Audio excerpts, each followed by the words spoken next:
The two angels came to Sodom in the evening, and Lot was sitting in the gateway of Sodom.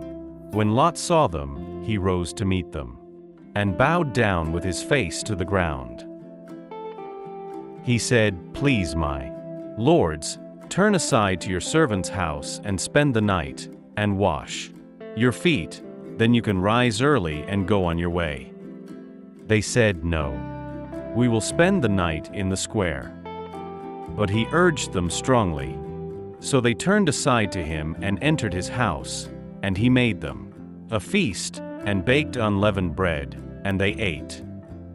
But before they lay down, the men of the city, the men of Sodom, both young and old, all the people to the last man, surrounded the house. And they called to Lot, "Where are the men who came to you tonight? Bring them out to us, so that we may know them." Lot went out of the door to the men, shut the door after him, and said, "I beg you, my brothers, do not act so wickedly. Look, I have 2 daughters who have not known a man. Let me bring them out to you, and do to them as you please. Only do nothing to these men, for they have come under the shelter of my roof." But they replied, "Stand back." And they said, "This fellow came here as an alien, and he would play the judge. Now we will deal worse with you than with them."